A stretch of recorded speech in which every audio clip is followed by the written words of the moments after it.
решение, которое принял Казахстан, о том, что консорциум по строительству первой атомной электростанции возглавит Росатом. Ну и, соответственно, пошел всплеск различных комментариев. Мне это напоминает, когда было принято решение о строительстве белорусской атомной электростанции. Да, то есть, откуда в Беларуси специалисты, опять Россия раздает кредиты, кто будет отдавать, что вот первую Росатом будет строить, а вторую точно будет строить Китай. Это вот уже, что называется, гадалки не ходи и так далее. Ну, на всем этом, скажем, это все такая шелуха вокруг, но вот сегодня экс-глава Минэнерго Казахстана, ныне глава агентства по атомной энергии Республики Алмаз Адам Саткалиев озвучил, что по, ну, не знаю, подсчетам его ведомства на строительство АЭС уйдет не меньше 14 миллиардов долларов. Это примерно стоимость строительства подобных атомных электростанций в мировой практике. Точная цена проекта казахстанской АЭС будет определена позже. До конца текущего года мы планируем подписать межправительственное соглашение. Это его цитаты. На твой взгляд, вот насколько, скажем так, вот эта стоимость будет соответствовать мировой практике? Потому что, на мой взгляд, цена белорусской АЭС, проект, я так понимаю, который будет первый в Улькене, в поселке Улькен на Балхаше реализован, наверное, будет соответствовать белорусской атомной электростанции, да, ВВР-1200. Да, проект тот же. Напомню, что Беларуси хватило 10 миллиардов.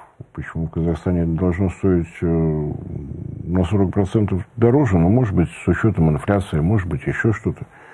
Мне сказать сложно, гадать на кофейной гуще тоже не хочется. Вот когда будет обязывающий контракт, тогда можно обсуждать детали. А сейчас можно немножко пофилософствовать по поводу того, кто к чему готов, кто к чему не готов. Но что касается консорциума, звучит звонко. Напомню, что в тендере участвовали 4 компании-вендора, помимо Росатома. Это China National Nuclear Corporation, это французская EDF и Hydropower Energetic, Южная Корея. Запоминать сложно. Я атомную корпорацию Кореи запоминаю по другой аббревиатуре. Korean Energy Power Corporation, аббревиатура КЕПКО, запоминается легко. Из кого будет состоять консорциум? Французские технологии с тем, что делает Росатом, и с тем, что делает CNNC, не совпадают. Корейский вариант и проект реактора АП-1400 тоже не совпадает. Причем ни с французами, ни с китайцами и Россией. Почему я говорю китайцы и Россия? Потому что сотрудничество China National Nuclear Corporation и Росатома, тогда еще Минатома, началось в 1997 году. Стаж совершенно невероятный. В 1997 году был подписан контракт на строительство первых 2 блоков в составе атомной электростанции Тяньвань в Китае. И на всякий случай напомню, что при строительстве 3-го и 4-го энергоблоков на той же атомной электростанции произошло, ну, на самом деле, сейчас это смотрится как настоящая сенсация. Там было четкое разделение обязанностей. Росатом отвечал за ядерный остров. Китайские специалисты за все, что связано с электроэнергией. То есть турбины, роторы, статоры, генераторы, вот это вот все. Результат. Не выходя за пределы сметы, оба блока построены на 4 месяца раньше предусмотренных контрактом обязательств. Можно посмотреть по всей планете, во всех случаях получается в обратную сторону. Ну, блистательные французы наглядно показали, сколько лет можно строить атомную электростанцию и сколько она в результате может стоить. У американцев такой же результат. Здесь 2 корпорации, которые работают друг с другом 25 лет, ну, по-моему, очень неплохой консорциум и очень такое логичное решение руководства Казахстана. Тот, кто умеет быстро, не выскакивает за сроки, с кем мы можем сотрудничать. На всякий случай напомню, что такое сотрудничество при строительстве атомной электростанции за пределами России. Вспоминаем белорусскую атомную электростанцию. Проводились тендеры. 8 заводов на территории Беларуси были аттестованы Росатому как поставщики для атомной энергетики. Это достаточно жесткие требования по качеству.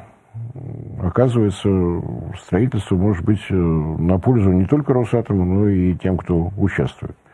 И, разумеется, общестроительная работа, они звучит так, ну, подумаешь, общестроительная работа. Но если мы посмотрим на то, как идет строительство в Ленинградской атомной электростанции, раз уж мы про этот угол стали западный наш вспоминать, ну, бетон Б-40 – это бетонный завод на месте, чтобы не надо было никуда ничего возить, чтобы можно было по срокам укладываться, но, допустим, строительная щебенка, которая в Ленинградской области есть, не подошла. Будут вести гранитную из Карелии. Вот требования такие.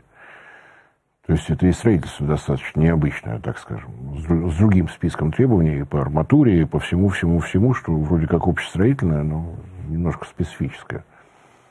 Что касается того, что не исключен межгосударственный кредит, об этом и наши руководители говорили, и в Казахстане на это намекали, может быть. Я в этом, на самом деле, ничего плохого не вижу по двум причинам. Стоимость кредитов в России сейчас известна. Межгосударственные обычно дешевле. Ну, так, немножко. Ну, в наших условиях так раз в 7-8. А все остальное зависит от уровня локализации. Если такая вот крупная стройка, допустим, в Египте строится атомная электростанция ЛДБА, уровень, ну, объема того, кто что делает, 70% это то, что придет непосредственно в Росатом. 30% те самые общестроительные работы, которые взяли на себя египтяне, а остальное вот, уровень локализации 30%. Ну, берем ЛДБА, 25 миллиардов долларов. 70% от этого 17,5, которые придут непосредственно на предприятие Росатома по всей производственной цепочке. Проценты заплатит Египет. То есть для предприятий, входящих в структуру Росатома, для тех предприятий, которые у нас в России аттестованы как поставщики атомного оборудования, деньги придут бесплатно. Это плохо? Ну, на мой взгляд, нет. По-другому сейчас добыть денег для того, чтобы развивать то, что мы называем технологическим суверенитетом, очень сложно. Заводы, которые в Беларуси стали работать на Росатом, без работы не остались. Заказы идут. Причины тоже понятны. Напомню, что в советские времена был поставлен рекорд по производству оборудования для атомной электростанции. 3 комплекта в год. Весь Советский Союз, участие принимали в том числе и украинские машиностроительные заводы, Харьковские турбины и так далее, и так далее. В позапрошлом году Росатом в глубоком одиночестве сделал 5 комплектов. Но с учетом всех тех заказов, которые есть, лишние руки лишними не будут. Что касается того, что Казахстан возьмет и не рассчитается, да он скидку по урану сделает. И все в полном порядке. На всякий случай напомню, что у Росатома и Казатомпрома 7 совместных предприятий. Казахстан является крупнейшим добытчиком урана на планете последние вот уже 16 лет. И разговоры о том, что Казахстан не найдет возможности рассчитываться по кредиту, забавно, конечно. Я уже не говорю о том, что сколько у нас совместных предприятий в других отраслях, что вот абсолютно уверен, что деньги Казахстан точно найдет.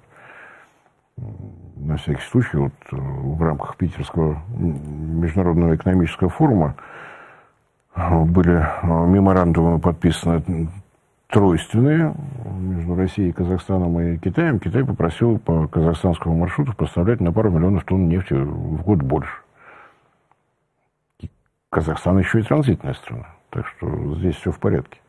С учетом того, что большие планы Израиля по дестабилизации Ирана провалились, велики шансы того, что все логистические наши проекты в рамках ЕАЭС, где Иран наблюдатель, по-моему, так это статус называется, да, с 15 мая этого года, вот за Казахстаном точно не заржавеет. Главное, чтобы у нас все получалось, то какая-то там проблема наметилась со строительством угольных электростанций. Там договорились, кто что делает. Казахстан, разумеется, взял на себя общестроительные работы. Посмотрев, что такое оборудование из России на кредитные деньги, задумался. Потому что вот эти 25% годовых как-то, надеюсь, что утрясем. Что касается того, что в Казахстане низкий уровень развития науки и технологий, ну, про добычу атома я уже вроде бы упомянул, урана я уже упомянул. Гульбинский комбинат – это действительно уникальное предприятие в рамках Советского Союза было построено. Это не только переработка добытого урана, это вот объекты атомной энергетики Казахстана уже сейчас. Единственное, что почему-то в городе Курчатов, это Семипалатинский полигон, почему-то 3 исследовательских реактора, на самом деле там 2, один в Алма-Ате. Они были созданы более чем давно, они не останавливали свою работу. Единственное, что там был перерыв на приведение в порядок топлива под новые требования МАГАТЭ. То есть обогащение выше 20% считается высокообогащенным ураном. Это вызывало затруднения, потому что, допустим, вот, я же люблю Подольск, как же я без него. В свое время в рамках ядерной космической программы был построен, создан, разработан реактор ИГР. Создан конкретно для испытания, для облучения материалов для ядерного ракетного двигателя РД-0410. И год на дворе был 1961, когда началось строительство, в 1962 уже приняли. Это исследовательский реактор, он совершенно уникальный по своим характеристикам, он продолжает работать. Это ВВРК, водно-водяное, немножечко другое. Там уран графитовый, практически военный, и топливо там было с обогащением в 90%. Времена такие были. Еще не было договора о нераспространении ядерного оружия, не было никаких требований МАГАТЭ. Минсредмаш, вот что было, то использовал привычное, родное. Это так называемый импульсный реактор, у него очень небольшая мощность, порядка 100 киловатт, но управляющие стержни, то есть стержни, которые ловят те самые быстрые нейтроны, выталкиваются из активной зоны за счет электродвигателя. Максимальный импульс 1 гигаватт. Просто фантастическая эта вещь. То есть, насколько я помню, он начинается там с нескольких мегаватт, да? Нет там мегаватт. У него мощность, вот если бы импульс, обычное такое холостое состояние, 100 киловатт. И рывок на 1 гигаватт. 1 гигаватт, то есть это совершенно уникально. То есть, можно ли это сравнить с какой-то, взрывом на том же Чернобыле? Ой, как только этот реактор не использовали, он действительно очень хорош. Вот этот фантастический импульс. Да, научное руководство физико-энергетический институт ФИИ имени Липунского, конструкторы Никит, использовалось сначала для того, чтобы понять, что будет происходить с материалами ядерного ракетного двигателя. Дальше было несколько направлений. После 1986 года, да, понятно, исследовалось, что происходит с оборудованием атомных электростанций в аварийных ситуациях. Что произошло на Чернобыле? Перегрев топлива, перегрев всех конструкторских материалов. Значит, надо было исследовать, что нужно сделать с материалами, чтобы в ответ на такие запроектные аварии спокойно выдержали вот эти нагрузки. Вот здесь проводить было максимально удобно. В 1991 году понятно, что все это перешло в собственность Казахстана. Сказать, что простаивали, тоже нельзя. Начиная с 2010 года вместе с МАГАТЭ тем самым проводились исследования безопасности топлива и материалов для реакторов на быстрых нейтронах. Сказать, что это было вредно России, Россия, разумеется, тоже участвовала, потому что шла подготовка к запуску БН-800, были планы о переходе на МОКС топлива, то есть все это проверялось и перепроверялось, там было удобно. Опять же, по понятным причинам. А давайте посмотрим, что будет, если реактор на быстрых нейтронах начнет разгоняться. И там просто задавали вопрос, сколько поставить? 500 мегаватт, 800, 1000. Начиная с 2019 года участвовал этот реактор в ряде исследований по тестированию материалов для проекта ЗЕВС. Рассказывать, что такое проект ЗЕВС, не надо, надеюсь. Если исследовали материалы для ядерного ракетного двигателя в 60-е годы, чего бы сейчас не попробовать проектируемый космический тягач, так скажем. Никуда не делся ни институт, ни специалисты. Мягко будет сказано, Казахстан в курсе, что такое атомная энергетика, в том числе и в новых направлениях. Еще один реактор, который работает в городе Курчатов, ИВГ-1М. 1М – это просто модернизация. Модернизация, так же, как в случае ИГР, ну, например, перевести оборудование с аналогового на цифровое, вот все датчики перевести, потому что если вы строите в 60-е годы, про цифровое управление вы еще ничего не знаете. Значит, это тоже необходимо делать. Переход на 20% топливо – это тоже определенная работа.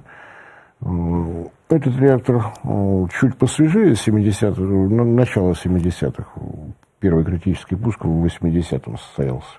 Строили его для тестирования конкретно топлива для новых видов реакторов, в том числе и для того, который работал в Казахстане, БН-350. Его проверяли здесь.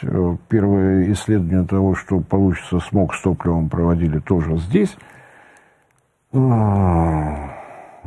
18 по 20 год МОКС топлива проверялось. С 21 по 23 года 2 года шли серия экспериментов по так называемому толерантному топливу. Мне так нравится это название, но физики не в курсе были. Это последствия аварии на Фукусиме.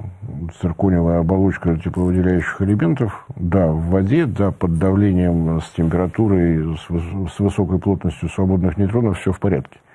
Но в том случае, если вода начинает выкипать, то начинается так называемая парациркониевая реакция с выделением водорода, с разогревом и так далее, и так далее. И сейчас идет настоящая такая научная гонка, кто придумает топливо, которое вот на такую аварию не будет реагировать.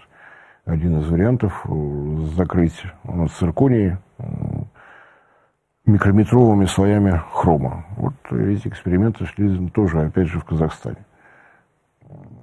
То есть про научную атомную программу Казахстана можно рассказывать и рассказывать. Остановленный реактор БН-350 – это и для Казахстана вызов, потому что одно дело его остановить, другое дело его демонтаж провести. Для этого необходимо целое научное направление по дезактивации. Понятно, что это в отдаленной перспективе, но БН-600 и БН-800 когда-то перестанут работать. И у нас есть огромный запас, и есть возможность работать не теоретически, а практически. То есть те технологии, которые будут работать наработаны на БН-350, они не просто так, тем более, что Ростехнадзор лицензию на реактор на быстрых нейтронов с натриевым теплоносителем БН-1200 на Белоярской атомной электростанции уже выдал. То есть эти знания нужны. И нарабатываем, мы проводим соответствующие пробные тестовые работы вместе с казахстанскими специалистами. Рассказывать о том, что Казахстан не готов к строительству атомной электростанции, ну, все-таки надо хоть немножечко понимать, что такое Казахстан. Первый исследовательский реактор начала работы 1962 год. У нас сейчас на дворе 25-й, то есть более 60 лет люди работают, специалисты есть. Я надеюсь, что действительно, вот, ну, с одной стороны, достаточно дерзкое заявление, что до конца года удастся все разработать, но вроде бы, если следить за казахстанскими сайтами, геологи свою работу на бережку провели, все достаточно устойчиво. Речь идет о 2 реакторах ВВР-1200.